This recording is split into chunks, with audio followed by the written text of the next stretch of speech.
the vast majority of us are spending our time with our eyes and our ocular sensory integration within a foot to a foot and a half of 90% of what we do all day long. And the result of that is a form of automation that is leading us to dysfunction. Hello, everyone, and welcome to the Wellness Dojo podcast, where we provide real solutions to real health and wellness problems. Today's guest is Chad Benson, a trainer of trainers and a master in health and wellness.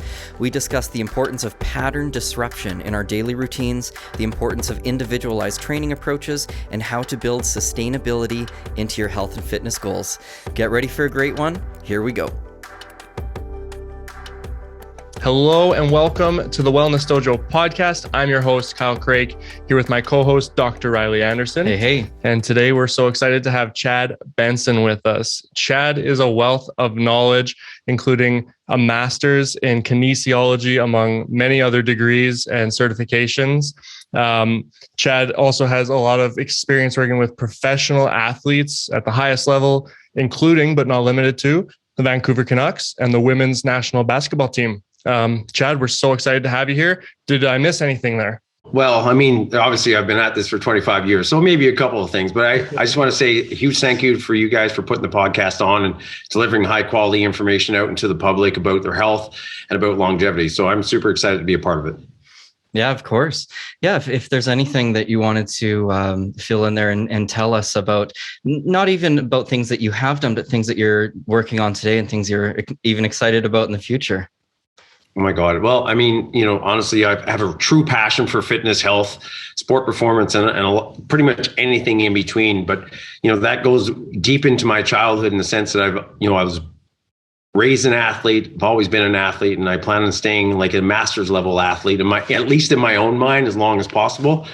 And fortunate enough to have some career opportunities along the way to sort of fulfill some of those goals, both personally and professionally, helping other people. So, in that sense, like I really will say that I've just been honored to be mentored by some of the best people on the planet as far as like the different industries that I've really sort of vested my interest into, which would be, I would say, movement biomechanics and sport performance and longevity and just health and performance on the whole from just a personal perspective. So from that end, I would say that I've taken my skills that I developed as a coach and worked hard to pass them into a mentorship position now. So I spend most of my life now focusing on mentoring other trainers and other people in the industry, either getting to the career start line through a personal training certification or through my own curriculum and education avenues, which I've developed, which I'm now referring to as a micro-credential known as a Move Coach, which I'm super excited about launching. And in fact, today is the first day of my brand new personal training certification that I'm running through CampFit Pro, which I'm happily an author of. So I'm actually an author of 2 of the chapters in the textbook. So I'm super excited to represent CampFit Pro personal training certification and being able to bring people to the career start line. Again, I took about a 3-year hiatus from doing that type of work, partly because of my own need for space to develop my own Move Coach curriculum, but secondarily because of this thing that we all know as the pandemic known as COVID. So, one of the topics that we really wanted to touch on was active aging. And as people are getting older, my experience, and I don't know about your experience, Dr. Riley, but I noticed that things are really changing for me as I get older. Are you saying I'm getting old? A little bit, yeah. Okay, that's fine. But no, things are really changing as I'm getting older, and I'm noticing that my body needs different things as I approach exercise and activity and those types of things. What are some of the biggest things that you notice that people with yourself or with people that you're working with are noticing that are changing with their body as they approach exercise? Yeah. We've had conversations around this leading into today. And, I do believe that many of the issues and my own personal passion is movement. It's just helping people move and then understanding how important it is to meet people where they're at on that movement journey. Meaning, I don't expect everyone's raised an athlete, been an athlete, and behaving like an athlete all their life. But at the same time, I'm always of a mindset that wherever you are, you can be a better version of yourself, and we can always improve that movement continuum. Because unfortunately, we're stuck in a continuum of automation right now. We're stuck in a position where most of us are in sitting positions for more than 2/3 of our day. The vast majority of us are spending our time with our eyes and our ocular sensory integration within a foot to a foot and a half of 90% of what we do all day long. And the result of that is a form of automation that is leading us to dysfunction. And that dysfunction comes in the form of movement, because when you're not moving all day, the outcome is going to be dysfunctional movement when you attempt movement. And if we look deeper into the fitness industry side of things, as much as I love when people participate in fitness, it often is some kind of repetitive programming that they're doing with themselves. They tend to do singular uniplanar type activities on an ongoing basis out of comfort, and not recognizing that that is creating further dysfunction down the kinetic chain. And then not, for example, I read some of the highlights you had put in the lead in the email here, and just talking about sensory integration, the idea of going for a walk, and that the importance of neural integrations, both from auditory and visual depth changes and sound changes, and just having that vector variability that we don't get from being within a foot and a half of most of our day and being stuck in seated and automated positions where we're not moving in random vector varied patterns throughout the day that would allow us to thrive instead of survive. I mean, that's just become such the norm, right? We want to be comfortable and we want things to be predictable. So how about for that person that is stuck like that, which a lot of people are? How do you convince them to start moving again in the right ways? And a lot of times the honest answer to this is just making them recognize the importance of pattern disruption throughout their day. So it's all habits. I mean, we all know these are habit formations. So things like, we see, vogue things, but like morning routines. Like I did some study under Dr. Stuart McGill, and he said the number one way he encourages people to help them overcome lower back problems or to prevent lower back problems is to get up and start their cleaning and daily activities of daily living early in the morning. So it's as simple as just getting up and moving and doing things differently. Even me personally, when I'm having these long education days here, I will get up from my desk and get on my hands and knees and push dirt along the floor and do different things just to move. I will do house cleaning chores just to get up and move and then come back into this position. And then the other part of this is that we haven't touched on is metabolic stresses that are placed upon the body as a result of anxiety. And then secondarily to that, the metabolic pathway syndromes that we have as a result of not moving and not using high energy output avenues throughout our day. So when I am trying to encourage people to move, I'm trying to see where they are, understand their environment, and then ask them to pattern disrupt that environment just a few times a day, a couple minutes of the day. And then obviously when they're joining me in the workouts, and I have them for anywhere from 30 to an hour, where I can start to give them skills to go along with the inherent abilities that sit inside of their body from a movement perspective. Yeah, I think that's so important. Is people think that it has to be this big thing. And that's something we touch on a lot when we talk, is people often are intimidated by this thought. If they've been sitting at their desk for a year now and they haven't been moving much, going into a new workout routine or anything like that is pretty intimidating for them.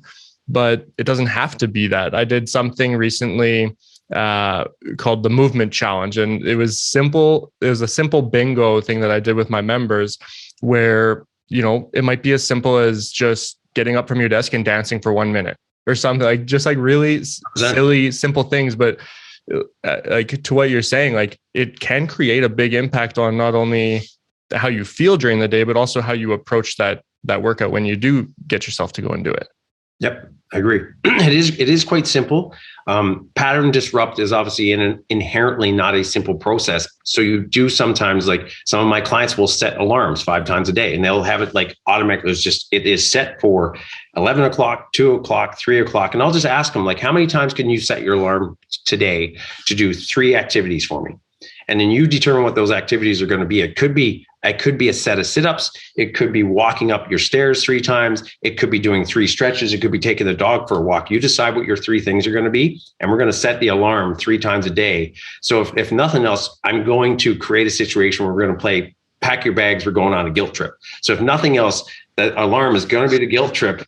to get you ready for. And then eventually if I, as a trainer, as a coach, can hold you accountable, be like, hey, what'd you do at 2:00 when your alarm went off? Like, just those first few interactions are incredibly important for setting up people for habitual change success, especially when it's needed. Not everybody needs it. A lot of people that I work with are inherently motivated. It's getting to the people that are not inherently motivated, and it's touching the lives of the people that are in your social media outreach, and touching the lives of the people that you're working with, so that they can then pay forward those skills and drills to other people that are simple, that are not meant to be massive changes in their daily life, but they have a massive outcome to how they start feeling about themselves, their day, their approach to their day, and therefore the next decisions you're going to make along that journey of movement. Yeah. You mentioned like kind of stress and anxiety a little bit in that, in just today's world is spending so much time in front of computers. What kind of impact does that have on people when they are moving their bodies and trying to move their bodies more frequently or more consistently? Yep. Well, if you haven't carved out a period of time in your day to do that, or if there are intervening outside factors that are causing stress for you mentally and physically, then you're going to hold your body in tension. And when you hold your body in tension, then any form of movement is going to be restricted. So you're going to have a mental and emotional burden of creating space to do movement in. And then secondarily, so that your body's going to be naturally restricted in the tension that is being provided through the anxiety. And I think all of us on this call know just how high up the scale of all-cause morbidity that anxiety and increased in blood pressure and heart rate responses are throughout the day. So as simple as resting heart rates and blood pressure, which are directly correlated with anxiety level or perceived anxiety and stress in your body, will increase your all-cause morbidity by a significant amount, making it the third leading cause of death in the world. So. Right. Yeah. And you'd mentioned also earlier alterations in metabolism, right? And you're so right. Whenever we're under, chronic high blood pressure or something like that, you're creating oxidative stress on your body, maybe not to the same degree as if you were a smoker, but it's the same process. And people really underestimate the effect that mental emotional health can have on their physical health. And I always try to map it back to physical health, because then if people can feel it and others can see it, then they'll actually take it seriously. But if they just think, it's just stress, it's just anxiety, it's okay, they don't take it seriously. But when you can show people, look at the changes that it has on your body. When did your digestive symptoms start and these disruptions? Well, actually, it does get worse with stress, and people can start to put it together. But I think that's a really good message to put out there. Right. And when we all know the importance of the connection between the thyroid gland and the adrenal glands, and the result of having an adrenal gland that is overactive for a prolonged period of time is eventually going to be shut down through the thyroid gland, which is then going to have a massive impact on your metabolism and your metabolic outputs. So then your energy levels are going to be impacted. Your mindset associated with movement and energy and energizing your body is then going to switch over to things like caffeine and various other forms of, external products to try and create some facade, which is then going to deepen the problem you have from your adrenal receptors. So there's so many impact points, but if someone's under constant stress throughout the day, adding more high intensity stress in a workout, for example, is damaging. But someone's under stress throughout the day, which is those people that have like sitting disease and automation and just not moving enough, need the exact opposite. They need their adrenal glands fired up so that those glands actually still know how to function. You would be so surprised to know how much we actually have in common. That was just part of a talk I was doing about a personalized stress management plans. Whereas, person A doesn't need high intensity exercise 5 times a week because their adrenals are depleted and they're exhausted. So exercise isn't just, always the answer, especially considering vigorous exercise. And that's just so funny that we have very similar views on that. Again, it's something important that people realize, that it's an individualized treatment approach, isn't it? 100%. And, you can get it verbally from people and understand where they're at just from understanding their day-to-day activities. But, you can do things like have an Oura ring, or you can have a Fitbit like I'm wearing currently right now. And, my clients oftentimes, for example, Jordan Harbinger, who's a podcaster. I don't know if you guys know who he is. He's one of my clients. He's one of my clients. So, but he sends me his data daily. So we actually, before, like on a Tuesday, I get his data for a Wednesday workout. And this past Monday, for example, his Sunday data was off significantly. Resting heart rate was elevated by 10 beats.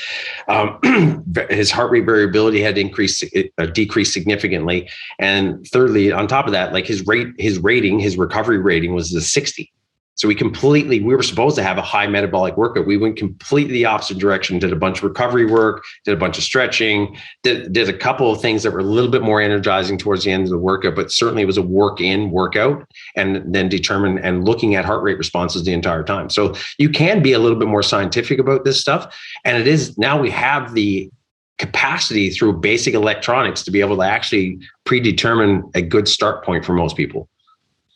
For people who are kind of starting at the point of just knowing that they need to move, like I think that people sometimes get caught in this cycle because they feel stressed and they're sitting at their desk all day, and then they think, I just need to work out more. How do people recognize the difference between what they actually need with that if they're just at the starting stages of like feeling like I need to get healthier? Do I need more exercise? Do I need more rest? Do I need to stretch? Do I need to lift weights? Like, how do people start to differentiate that at the beginning stages? Well, obviously, I'm sure you know this, but every journey is going to be individualized, and it's going to be, again, where people are at and what they perceive they need is the most important piece of the entire puzzle. Because when they get past the pre-contemplation phase of the, these baby changes model, right?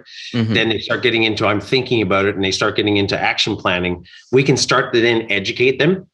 So really, at the end of the day, it's their journey, and that's the point of meeting them where they're at. Like, I really don't care what someone wants to do. Like, old Coach Chad, I'll be straight up honest with you, thought he knew the way and would tell you the way. Like, not to steal a line from The Mandalorian, but like, this is the way, was the way I used to think.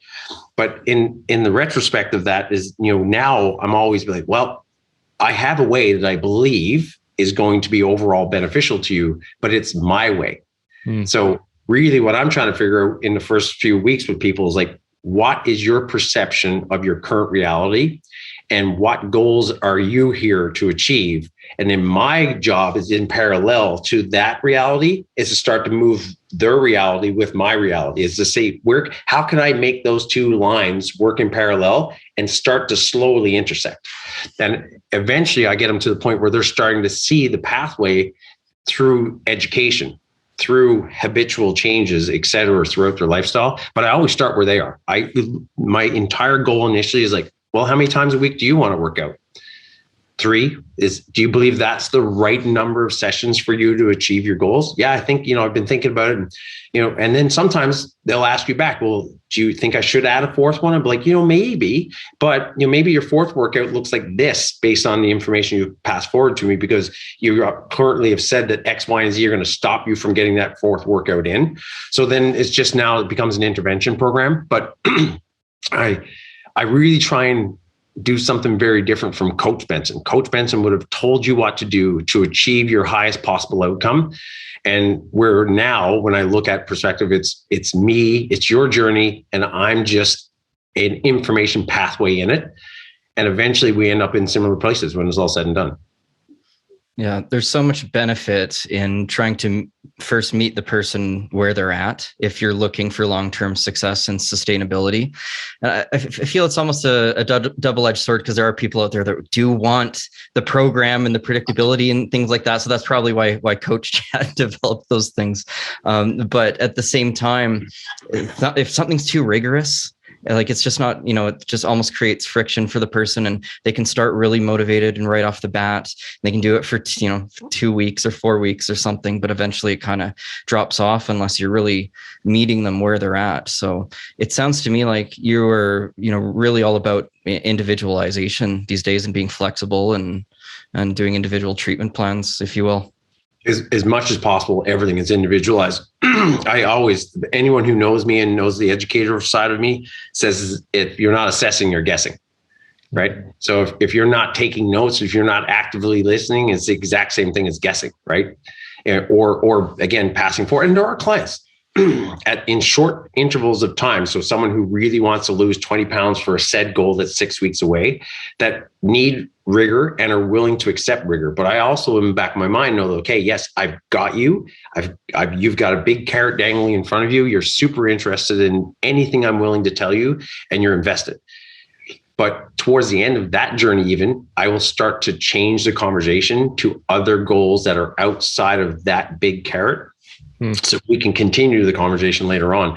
I mean, high performance sport was similar. And that's where, my first sort of steps towards helping people achieve goals were all about rigor. It was all about exact numbers written down on a piece of paper and you coming in and pushing that strength and power output. And the athletes that are looking to make a team, or the athlete that has $1 million contract sitting in front of them, or someone who's like, the Olympic rings are staring at them in 5 months, will do exactly what you want them to do 24/7. But after that, it's a whole different beast. And you have to be highly adaptable and flexible and recognize that that person now is going to bring you a whole host of individualized opportunities. Yeah, I think that's where, when you look at just everyday people who are just trying to live healthier lifestyles, like to credit to what you said, it's so important on like recognizing like where you start. Like you probably know where you need to start. And you're just, if you're outsourcing for that information, like we're just going to help you figure out like what you already know, in a sense of like, what's realistic for you to start. I don't know what's realistic to, Sally down the street. She knows what's realistic to her to start. And it's starting. That's really the hardest part for anybody, right? 100%. If I hit someone with a textbook hypertrophy program, or I hit them with a textbook metabolic program when they're brand new off the couch, because that's what they perceive they need. And I then go to my textbook of, well, I'm a relatively new trainer. I'm new to the industry. Here's my 3 sets of 10 repetitions of these 3 exercises for the biceps that like absolutely impacted my life personally. You're going to be sore for 3 weeks and I'm never going to see you again. Yeah. So, and that's where, again, just adapting to knowing where the person's at, reading their energy levels, knowing what their metabolic outputs look like, knowing what their past month has looked like, knowing what their next month's going to look like. Understand that it's a journey, and your whole goal should never be today or tomorrow or even next week. It should be, how am I going to empower you to a place where you could absolutely fire me and have success on your own? Exactly. Yep. You hit the nail on the head with that, I think, right? It's really about the purpose, not the goal. And when people can focus on that purpose versus just like, what am I going to get, like that achievement that they're going to get from it? Well, now this is something that's long lasting, and, it's going to go forever, because you're going to continue to live that purpose once you've achieved that goal, and then the next goal, and then the next goal. Yeah. I've told every client that's ever hired me, my goal is to have you fire me. Yeah. Every one of them. And they literally will look me in the eye and be like, whoa. And I'll tell them straight up, I'm like, this is a terrible business model. This is a terrible business model. Any business coach on the planet will tell you that I'm an absolute moron at the moment, or most of them. But what I'm saying to you is that I hope I can continue to challenge you. I hope that our relationship is so strong that you never need to do that. But I want you to believe that you have all the skills and capabilities on your own without my assistance going forward. Yeah, well, you're able to impact everybody around them in that sense too, then, right? That's right. I mean, correct. That's it. It's a pay it forward program all the time. And that's the lens I'm always looking for, is that could you take some of this information and impact someone else's life in a positive way that isn't ready to take a journey or can't afford someone like myself to take you on that journey with them? Dr. Riley, you had a question before about kind of stretching and stuff. And I think that I think it was a really great question. Do you want to touch on that? Yeah. So like we used to static stretch all the time in martial arts.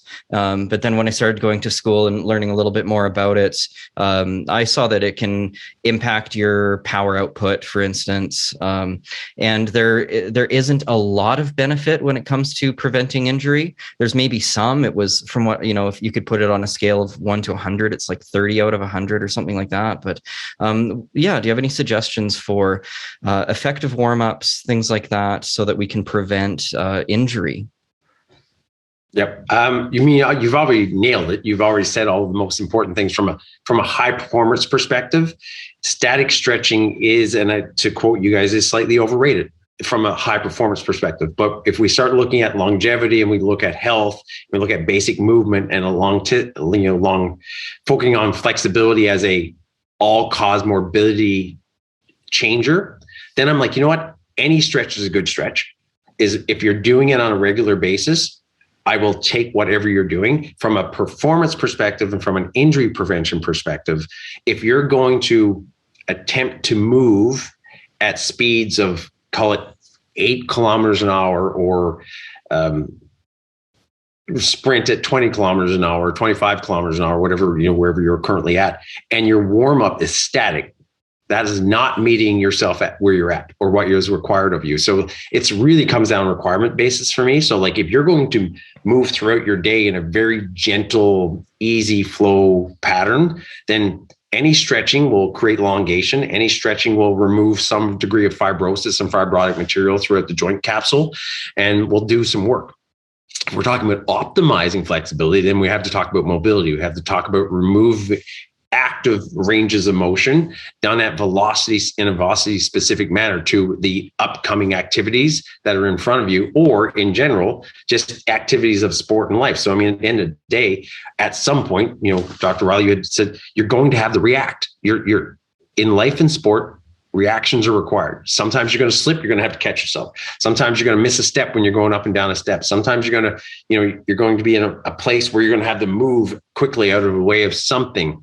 And if you're constantly moving slowly, then that outcome is not going to be very successful. So I tend to want people to have more dynamic, reactive flexibility programs. But at the same time, really at the end of the day, anybody stretching to me is improving range of motion. If you're improving range of motion, you're improving the ability to access that range of motion, but maybe not in a specific way that I really think is going to translate well to life, sport, or fitness. So before a workout or before sport, like absolutely, I would highly only recommend dynamic warm-ups. And I probably wouldn't even start from a place of a static warm-up. Even my myofascial compression techniques are pin and move techniques, where you pin the tissue and you actually try and create a movement pattern over top of the tissue to create glide between the surfaces. So ultimately, at the end of the day, you're 100% correct. But, instead of now being so vehement about my position stand or my position statement on stretching, I'm like, all stretching is good. There's a lot of science to support that. What are you stretching for? And now I may have a different conversation for you. Yeah, because there's a big difference between flexibility and mobility, right? 100%. Like that was a game changer for me that clicked as an athlete, but then also as a trainer is, noticing that, okay, stretching doesn't have the same outcome as like preparing your body to move for that movement, right? Yeah. It's just so different. Stretching long-term, like you said, yeah, it's going to help you because a long muscle is a strong muscle is something I've always told my clients, for the most part. But there's a difference between like what you do for long-term lengthening of your muscles versus that short-term needing your muscles to be able to move through that squat or through that deadlift or whatever. Even a more simplistic view of this for me is that pre-workout, I'm always going to do an active stretching session, and post-workout, to activate your central nervous system, to stimulate SNS, right? To get that absolute sympathetic nervous system stimulation. At the end, though, I may be looking for parasympathetic stimulation. I might be looking at to the point we're talking about earlier, I may be looking at a highly stressed athlete, either from the workout or from life. And at the end, we may do deep breathing, long held, yin yoga type stretches where the entire goal is just to calm the nervous system down, gently put blood flow into those muscles, and just really focus on that recovery restorative process. Can you speak to that a little bit on like what the importance is for that, for somebody who is just a high stressed person in general, who's getting their weight training session and almost like that cool down of both physical and mental? What's the importance of that for people? Yeah, there's two hugely important pieces, right? Particularly post-workout, if we just want to sort of hang into that place. But any highly stressed situation diverts blood from the stomach and the digestive organs to the periphery, to the arms, the legs, and the working muscles. So the minute that the workout's over, what I want to do is start the recovery process from a nutrient-based perspective. So we've used up a lot of the stored nutrients that are sitting in the active nutrients that are available to us, glycogen, amino acids, et cetera. So what I want to do now is replenish those stored nutrients. And the easiest way to do that is to start calming the nervous system, bring blood flow back to the digestive organs, and therefore allow the eating and the nutrient dense foods that I'm going to take in post-workout to get back into the circulation and back into the muscles in the most efficient way possible. So that's really just from a sport performance, thriving, not surviving mindset. And then second to that, like there's just people that are just going to go about the rest of their day in a highly stressed state. They're going to go back to whatever like family, job, financial income situation that is causing them to have stress at the moment, girlfriends, boyfriends, relationships, that kind of stuff. And if I can give them 5 minutes of calm, pulling them out of their adrenal glands and bringing them into a calm state where the adrenal glands could take time off and metabolism can happen in an effective way, and that can help calm them, then like just from a mental perspective, they might be able to see the rest of the day slightly differently because they're not going to be as wired up when they walk into the situation. Like, if you want to get me the most wired I ever am is after a high intensity workout. And it's probably the wrong time for me to expect me to be very good at conflict management. I'm probably the worst time of day for me to get in my face. It'll be post-workout, me fired up. So, just from an individualization perspective, I just think it's just hugely important to understand that you need balance in your life, and what your stretching techniques can be an important piece of the balance. And then just from a digestion, nutritional perspective, recognizing metabolically what the outcome of different types of activity will have on the body. So. Now we've had discussions together about the impact of like sympathetic nervous system and stress on digestion, and then the importance of giving yourself a bit of room after you eat, if you can, in the day, instead of going right back to something stressful. Like eating at the desk, like 90% of people are doing right now. They're eating their lunch while they work. It's like your body's not digesting that food. There's a reason why your stomach hurts at the end of the day, right? Like, do you have any favorite simple techniques for people that might be resistant to the concept of meditation or mindfulness or things like that? I'll just mention quickly one that I get people to do really fast is to pay attention to the temperature change at the tip of their nose. Just cool air coming in and then more lukewarm air going out, and just switching your attention to the temperature change brings you into the presence and things like that. Do you have any ones that you like maybe belly breathing or? Yeah, it is breathing. So I was about to say the one I go to just is breath. I always get people to focus on their breath and feeling where the breath is coming from, and then feeling, and if you add a stretch to that. So if I can get people to breathe and stretch at the same time, and it might only be 1 or 2 stretches, I have people just breathe into the stretch and be present to both the breath and the depth of the breath, the type of breath they're taking. So like inhaling for approximately 3 seconds, exhaling from anywhere from 4 to 6 seconds whenever they've gone to end ventilatory threshold. So in those type of patterns, you have to stay present to that moment. So any form of breathing technique is where I tend to go, but I do think any form of focused attention will work. So from a hypnotic perspective, your job is just to put yourself present to something outside of your world. So you just need to become internally present to anything. And so in my mind, even if I'm doing, touching, if I'm using, I forget what they're called techniques wise, but EFT, even if I'm using EFT techniques, etc., tapping techniques, anything to distract me from where I was to bring me present to something else, I think is essential. So I think your technique would work great too, to be honest. And that being emotional freedom technique, is that EFT? Okay. Yeah. I've looked into that before. It's interesting. They've got certain points. I mean, I don't know, maybe I can't remember what it is, 11 points or something like that, but correct. Yep. Yeah. I have a lot of cancer patients and a lot of people that are highly stressed all the time, and it's not something I've studied a lot, but I have looked at it. And to me, I always think about it from a biofeedback perspective. And I always think, for me, meditation is being present to something 100%. And so I often tell people when you're working out with me, my goal is to take you out of your outside life and bring you into this moment. Because they'll often ask me, like, why are we doing complicated breathing techniques? Or why are we doing like these complex exercises? I'm like, I will be honest with you. This is me being a very, very terrible psychiatrist, in the sense that I'm trying to not have to talk you off right? I'm not trying to talk you down. I'm going to bring you so internally present to this moment through activity and through coaching and cueing. So my job is to have you internally feel my cues. So the result of me and you internalizing what I'm trying to show you is you removing the outside world for an internal space. And I can give you that freedom for an hour. I can give you that complete emotional freedom. I said, for me, it was sport. I would play sports and I was always there. I was completely present to the sport. Like you guys, you did martial arts. When you're sparring or you're in an actual combative situation with someone, is there anything happening besides that moment? No, you're not thinking about your bank account, your email inbox, or it's that flow state that we've talked about before, right? Like you get into this flow state of, I've often competed and I'll joke because I'll look back at videos. I'm like, how did I do that? I don't even remember doing that.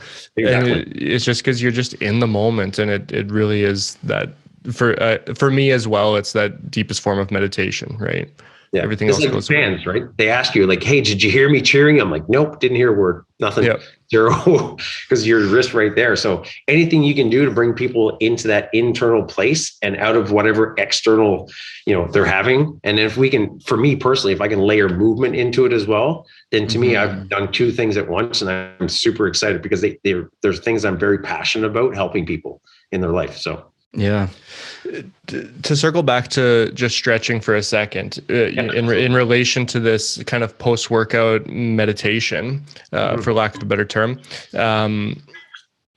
when people often ask me, like, should I stretch before my workout or after my workout? Well, we know that, static stretching before your workout is probably not going to be the most optimal way to prepare yourself for that workout. Yep. Is that meditative state, is that a good substitution for stretching afterwards? Because I've often been hesitant to stretch my clients after a workout, especially like if you're working legs. Like, I'm not going to stretch your hamstrings because we just kind of tore that muscle down, and there's no need to push it any further at that point.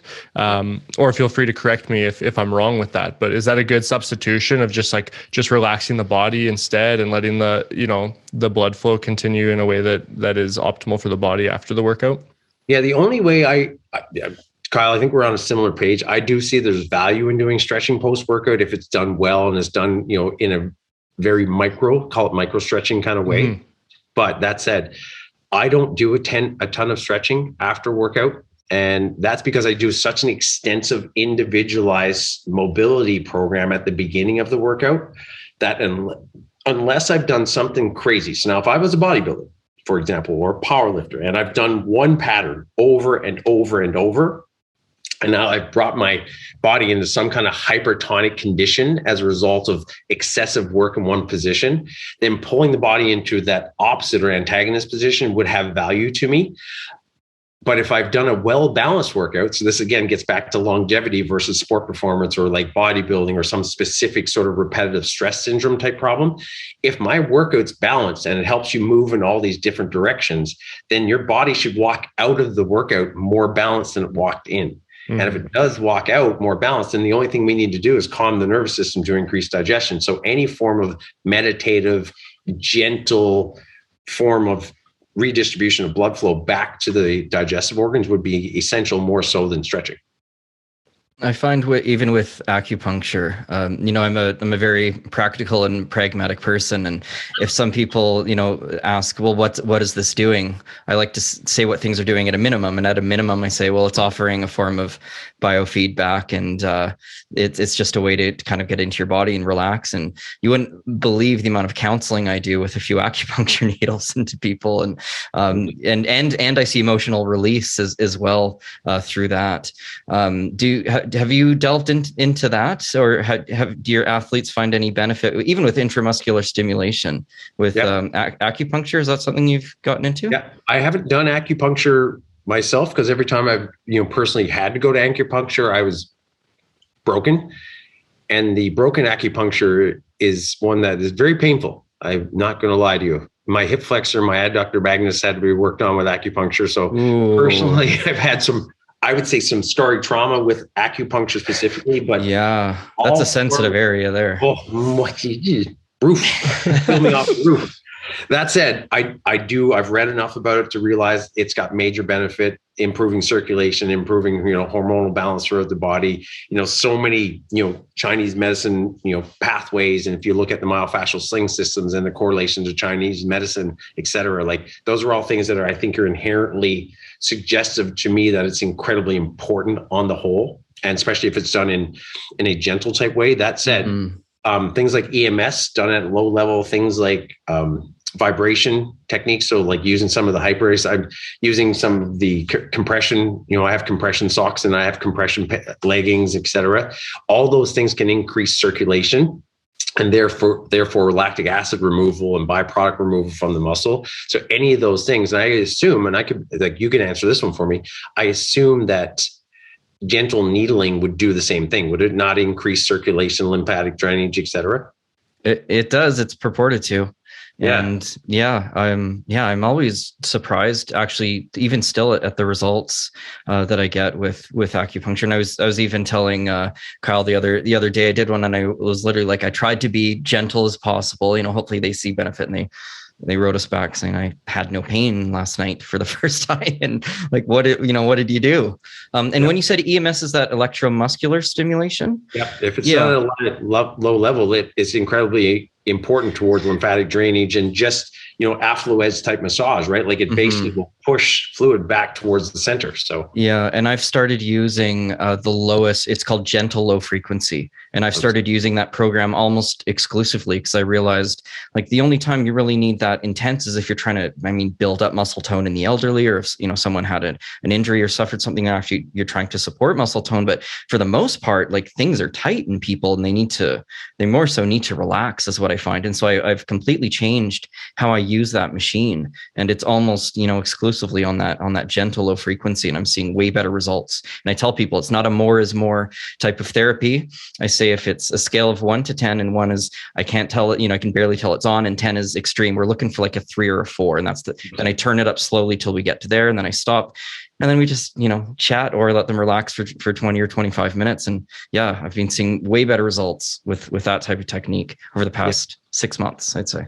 I agree with everything you just said. And, if you even look at the stretching techniques, Kyle, that I've now sort of made myself more, I would say, affluent at, it'd be more like an FST type stretch where you go to the end passive range of motion and then you act them to do a gentle muscle contraction, not a full PNF. Old school PNFs, which we know work, are high intensity stretches, and therefore you're not really calming the nervous system down. Of all the things I've ever done, for example, when I've done an FST session, it's the only time I've ever passed out in someone's hands in my entire life.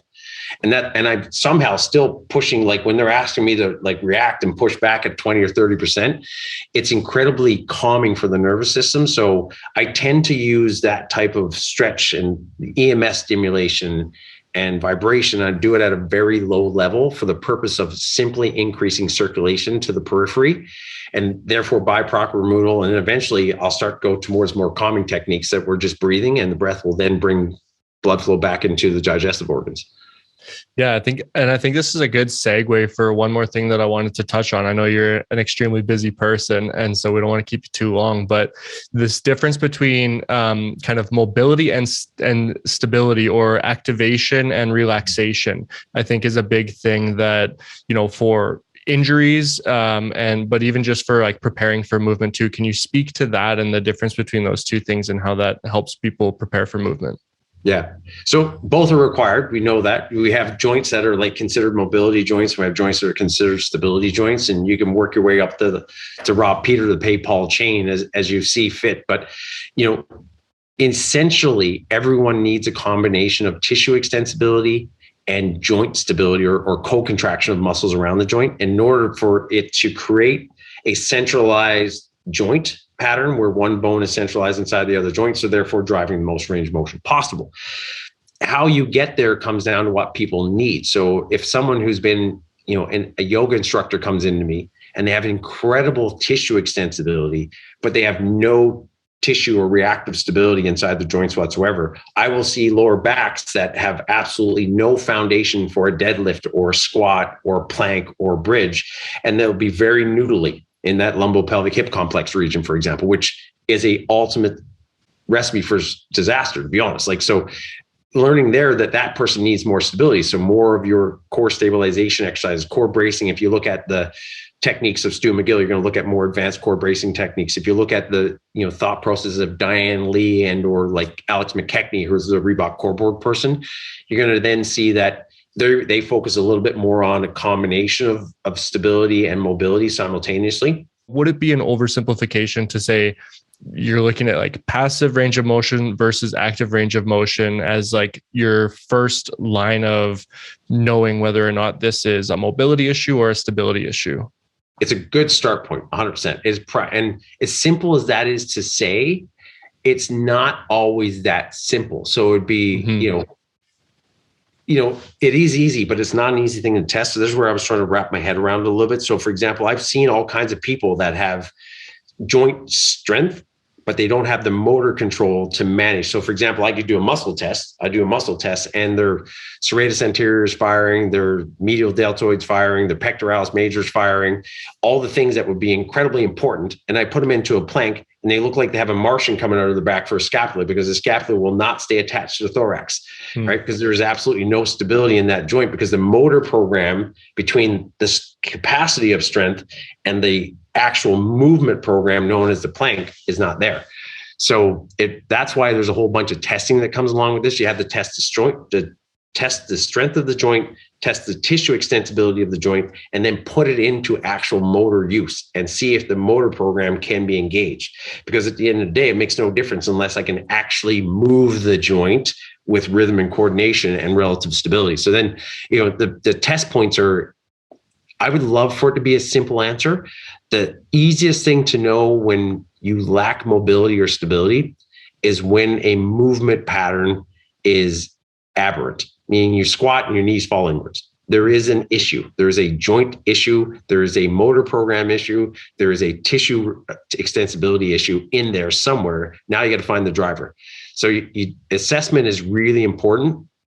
But simultaneously to that, if you don't know how to assess advanced techniques like I'm talking about, having people work in a squat where the joints are stacked over top of one another. So the pelvis isn't changing its relative position during the squat. It's holding pelvic neutral. The knees aren't falling inwards. The ankles aren't pronating or supinating during the pattern.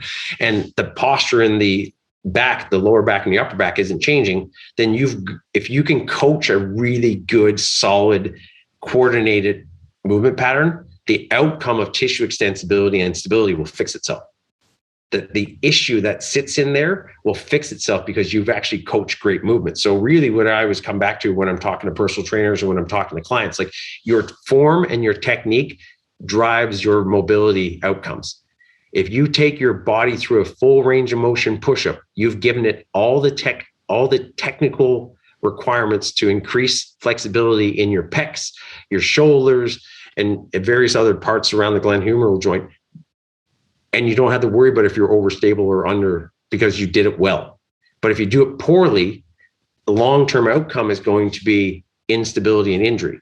If you do it well, long-term outcome is transference to sport and other activities that are a little bit more, I'd say, reactive than the things that we were talking about early in this program. And it really comes down to technique. Technique matters.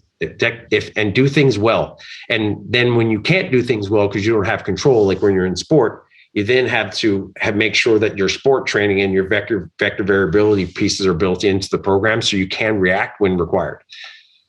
Yeah, you're almost training your nervous system just as much as you're training like your muscles. Like the nervous system is so integrated. And I think that's where people get lost when they don't know like what's wrong with me and stuff like that. They're like, I know I can't move this way, but you can't feel your nerve. I mean, you can feel your nervous system, but people don't like, they don't see it that way, right? It's just my body's moving, but yeah, you have to train your nervous system. You have to train those smaller movements and get your body prepared for that, right?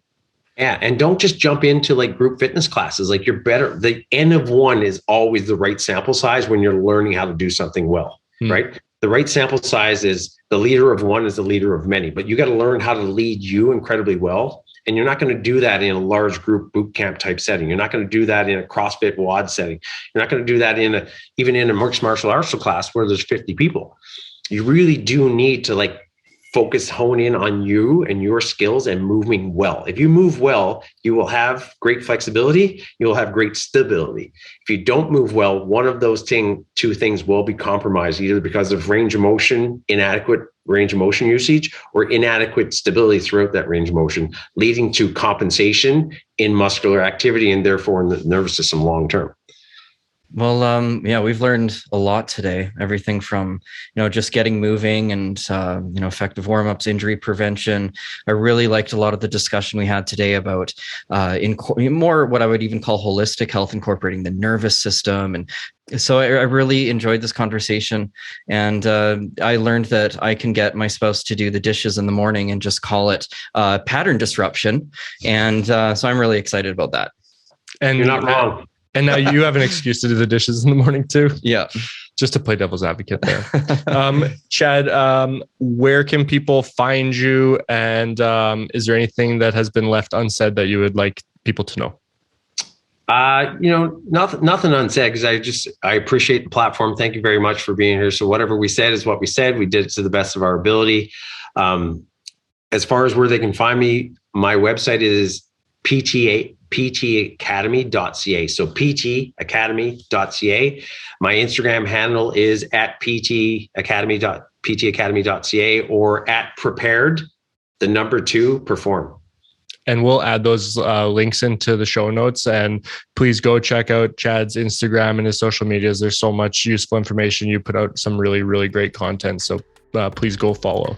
It's really helpful. So, and check out his new certifications. Yeah, absolutely. Get yourself to the career start line. I appreciate your time so much. Yeah, thank you so much. You too. Thank you so much. All right. We will see you all next time at the Wellness Dojo podcast. For additional support or to work with one of us one-on-one, go to our website, www.wellnessdojo.ca.